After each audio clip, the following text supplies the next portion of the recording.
Next, the golden days of radio.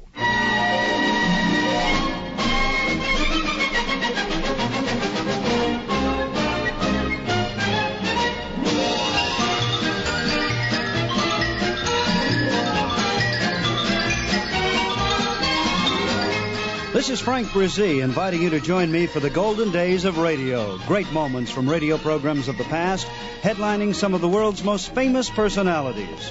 On this program, we are featuring a complete show with two of the most famous comedians of all time, Fred Allen and Jack Benny.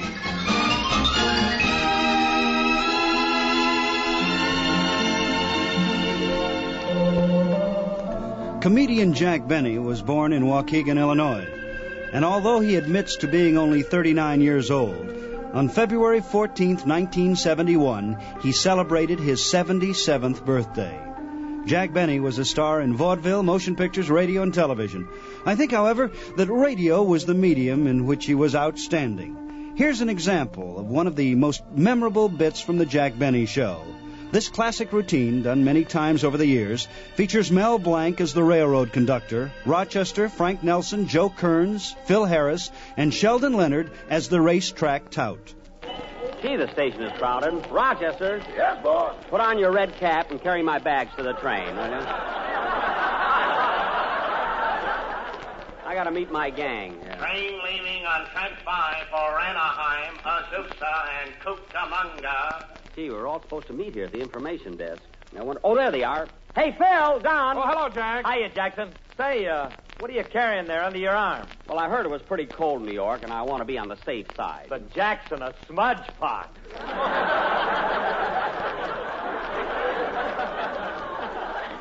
Well, I'm not taking any chances, you know. Train leaving on track 5 for Anaheim, Azusa, and Cucamonga. Does anybody want to go to Anaheim, Azusa, or Cucamonga?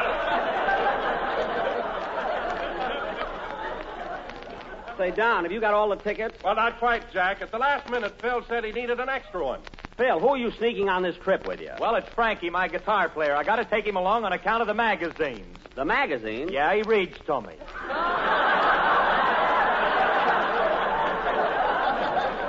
Oh, for goodness sake, now I have to buy another ticket. Hi, Jack. Where you been? Ain't seen you around. What? Oh, hello. Who was that, Jackson? Oh, he's a racetrack tout that used to hang around Hollywood Park, you know. Well, I'll meet you later, fellas. Now, let's see. The ticket window ought to be... Train leaving on track 5 for Anaheim, Azusa, and Cucamonga. Oh, come on. Somebody must want to go to Anaheim, Azusa, and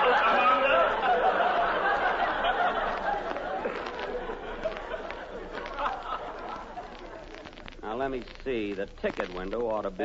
Jack. Jack, come here a minute. Huh? Oh, it's you again. Huh? What is it? I didn't want to say anything while you were with your friends there, but where you going? New York. What train you taking? The chief.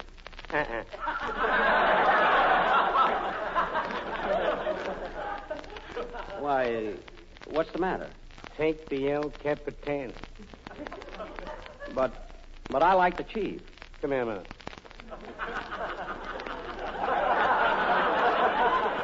Yeah? And take my tip, Bud. The El Capitan will beat the chief into Kansas City by 3 lengths.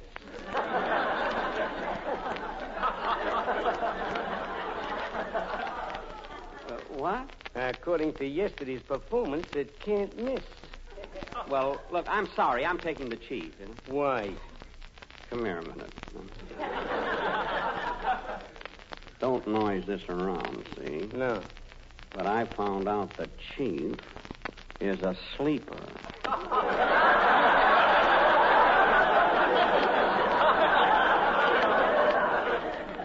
Now, so long, fella. Okay. So long.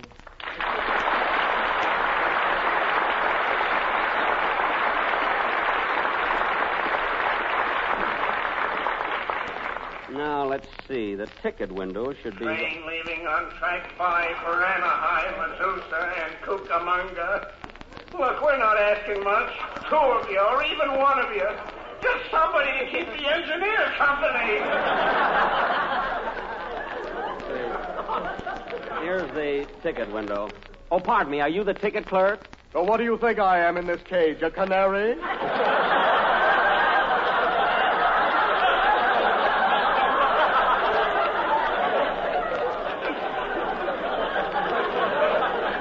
Well, don't get huffy about it. All I want is a ticket on the cheese. Oh. Would you like the $60 ticket or the $140 ticket? Well, what's the difference? Well, with the $140 ticket, you ride inside. Well, naturally, I want to ride on the inside. After all, I'm not as young as I used to be. You're not as young as anybody used to be. Now, don't get fresh. All I want is a ticket to New York. Return trip? No, one way. Good. Now, cut that out and stop wasting time. I have to get to New York by Thursday. I'm sorry, but our trains are all booked up. Well, think, man, think. There must be one train that has room for me. Leaving on track 5, and Cucamonga. Look, there are 5,000 people in this station. Isn't there somebody, anybody, under any volunteer? Please. I'll get fired if I don't get somebody on the train for Anaheim, Medusa, and Cucamonga.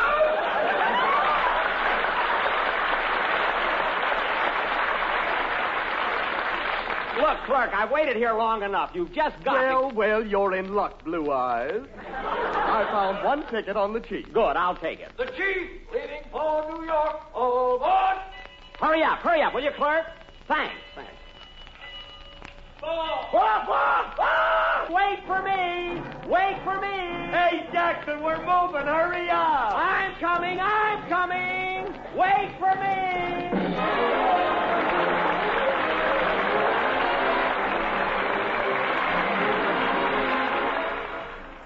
Jack Benny was also known for his violin playing, in a comic way, of course. But did you know that Mr. Benny is really an accomplished violinist? As a matter of fact, he practices as much as 6 hours a day and performs concerts all over the United States. Here's Jack doing a bit with his violin teacher, played by Mel Blanc, on one of his radio shows during the 40s.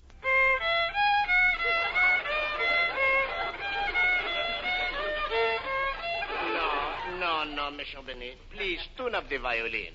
I will make the A on the piano.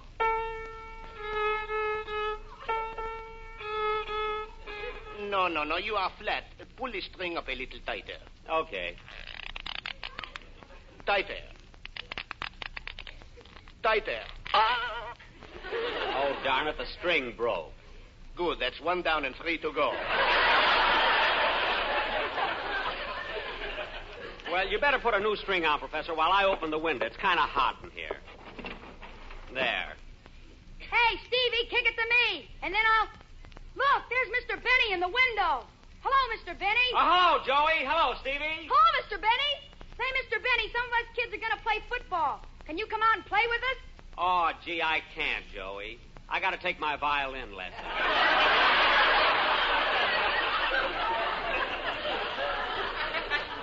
But I'll maybe a little later. Okay, we'll wait for you. Mr. Benny, you better close the window. It will be quieter. Okay. Here's your violin. We will start with the piece I gave you last time. What was it again? The glowworm. Oui, monsieur, the glowworm. It is very pretty. Commence. Okay.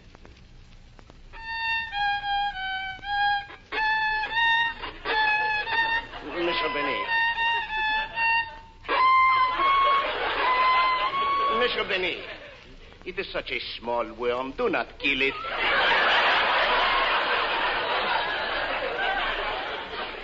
Oh, I'm sorry.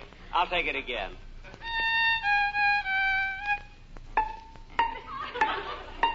Monsieur Benny, what are the plink-plinks? I'm stepping over the worm.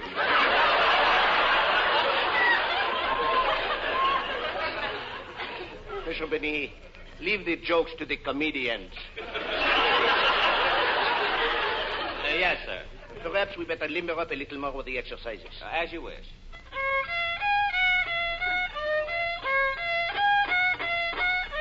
Play it softer with emotion. Dip your bow in Jergens lotion. Nero piano played while Rome was burning. Right now for a match I'm yearning.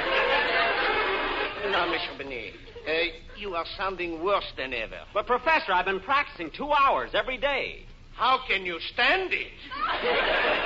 What? Now, look, that is enough of the exercises. Let us go back to the lesson. Commence.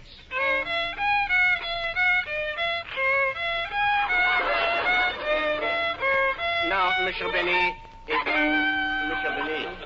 Monsieur Benet, please. The lesson, she is over. Will you please pay me my money now, and don't keep me waiting like always? Oh, yes, Professor. How thoughtless of me. I'll go into my vault and get your money.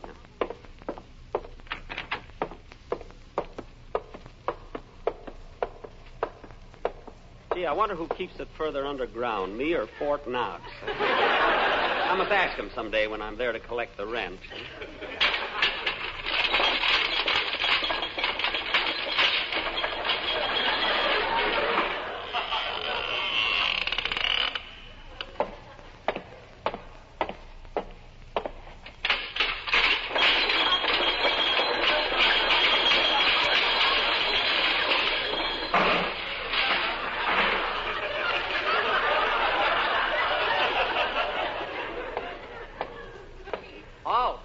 There, friend or foe? Friend. What's the password? The British are coming. Oh, it's you, Mr. Benny. Yes. We've had that password a long time now, haven't we, Ed? Yes, ever since that night you hung the lantern in the old North Church. Oh, yes.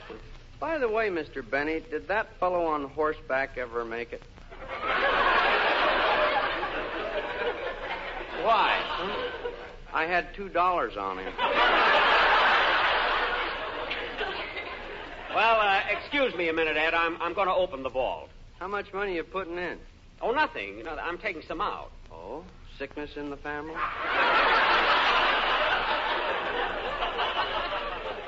No, everything's all right. Well, I'm going to open the vault now. Shall I take a sleeping pill? No, Ed, you can watch. It's all right. See, the combination is right to 45, left to 60, back to 15, and left to 110. There.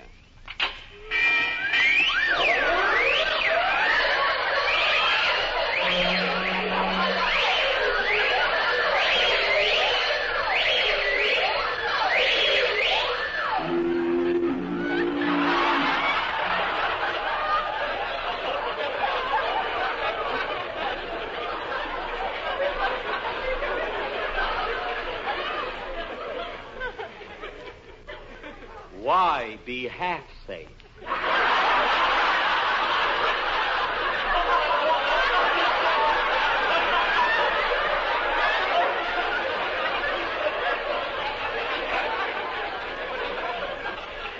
Now, let's see.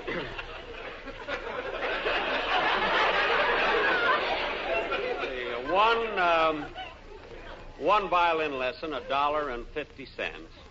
There it is. Well, see you later, Ed. All right. Oh, by the way, Mr. Benny, I meant to ask you, how are things on the outside? Oh, it's December. Winter is nearly here. And the leaves are falling. Say, that must be exciting. No, Ed. People are wearing clothes now.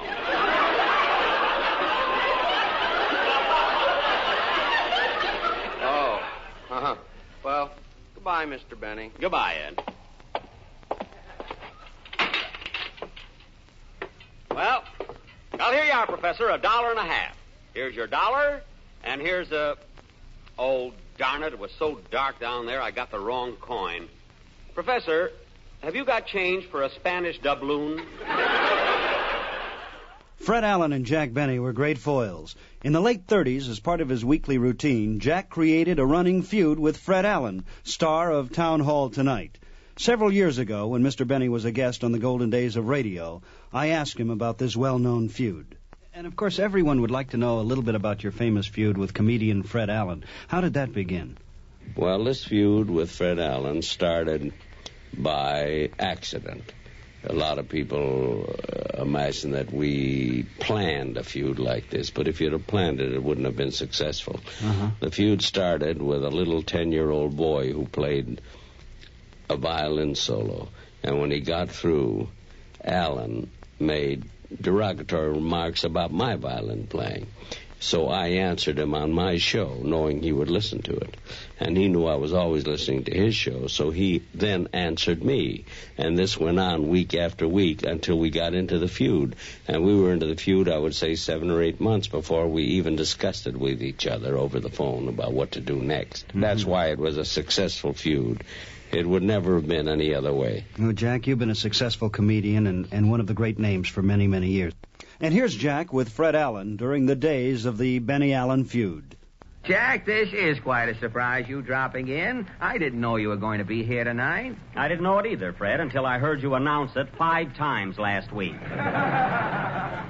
But don't get me wrong, Freddie. I appreciate that build-up. I'm one guy who knows that it pays to advertise. Now, listen here, Benny. If that's a hint, you're not getting 1 cent for crawling in here tonight, and you know it. Why, Fred, I didn't expect to get paid for this. I haven't any more right to take money for working on this program than you have.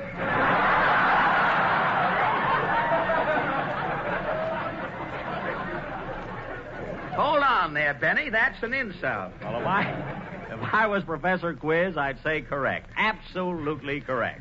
And if I was Major Bowes, you'd have left with a unit 10 minutes ago. Hey, that's nice work if you can get it. You know, Freddie, I wouldn't mind being back in vaudeville again, though, would you? Ah, those were the good old days. Yes, sir. Say, Fred, no kidding, will you ever forget the time you and I were together at the Orpheum Theater in Sioux City, Iowa? Yep. Only I was on the stage. I don't care, Freddie. I made more money selling peanuts in one day than you did all week. Well, Jack, I didn't make much money in those days, but I was a pretty good juggler. Remember how I used to toss those Indian clubs in the air and do a funny monologue at the same time? I sure do. And, Fred, you remember when you dropped those clubs? How you'd let them lay there right alongside of your jokes? Yeah. Well, Fred, anyway, a lot of water has gone over the Darn since then, huh? Over the Don? Yes, Fred. You know how careful we have to be.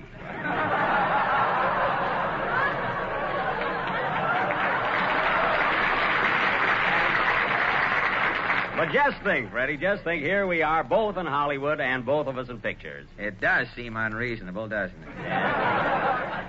Anyway, I had a hunch you were going back east, Fred, and that's why I came up here to see you. Have you decided which way you're going back?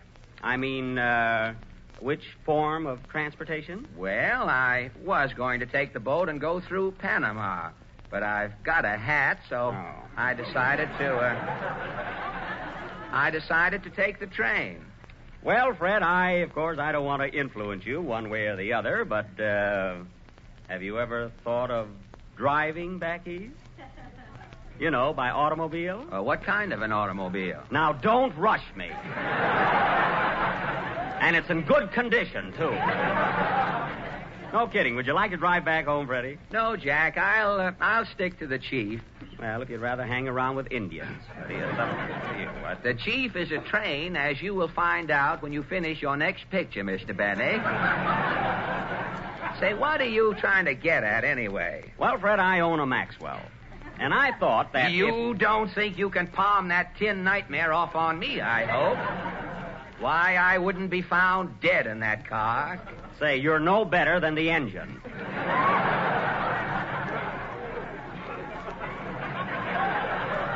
Why, the engine in that steam cabinet is so dead, the front wheels are nothing but rubber pallbearers. Where is that uncovered wagon? It's right outside the door. Hey, boys. Yes, Mr. Benny. Will you drive my Maxwell in, please? Oh, sure. Now, be careful, fellas. It's a high-powered car there, you know. Right in here, boys. Right in here. Well, you want us to leave it right here, Mr. Benny? Yes, thanks, fellas. Hey, what's that noise? Noise? I'll cut off the motor so we can hear it.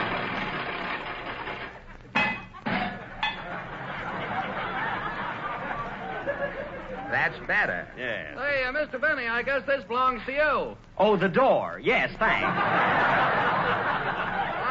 I went to close it and it came off in my hand. Hey, what's up? Hey, who started it? Hey, what was that? Did the engine drop out? No, Smarty, it's the new sunken motor. And listen to this horn. That note is by Stokowski. Well, how is the car on gas? Well, I get about 4 miles to the quart. If I insist, of course. If you put your foot down. Yes. Well, how much does that make to the gallon? Well, I never put in a gallon. I don't believe in spoiling a car. You know how it is with gas tanks. Easy come, easy go. Well, Alan, what do you say? Well, now that I've had a good look at this bear trap, Jack, I know why the Maxwell people went into the coffee business.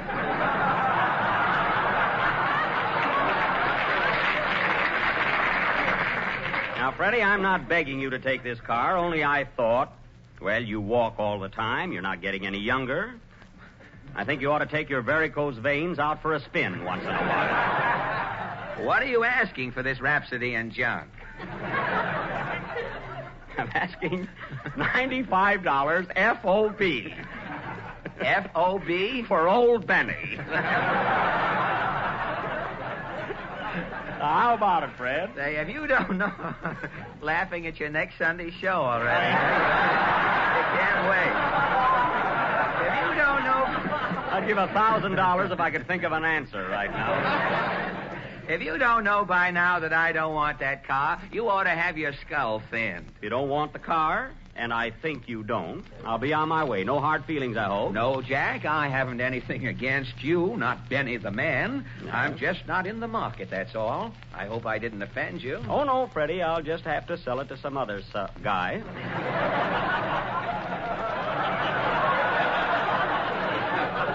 Well, thanks, Freddie. Goodbye.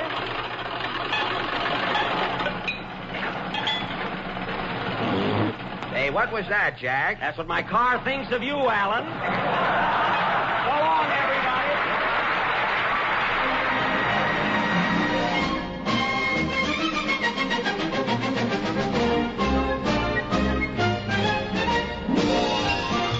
That wraps up this edition of the Golden Days of Radio. Fellas and you gals, too, have you ever thought about brushing up on some of those high school subjects you found kind of tough? Or maybe studying for a university diploma? Being in the service, you have a chance to enter the largest classroom in the world and join millions of other American service personnel stationed in almost every corner of the globe. Men and women who have taken elementary, high school, and college courses, university extension courses, as well as business and technical vocational training. Where is this fabulous classroom located? Wherever you are. That's right. There isn't a camp, installation, or ship which can't be reached by the services of USAFI, the United States Armed Forces Institute. Whether you're interested in a correspondence course or if you'd just like to study with a group, USAFI can offer you what you want. For a uniform education, study with USAFI. This is Frank Brzee in Hollywood, California, inviting you to join me next week for more shows and personalities from radio's golden days. This is the American Forces Radio and Television Service.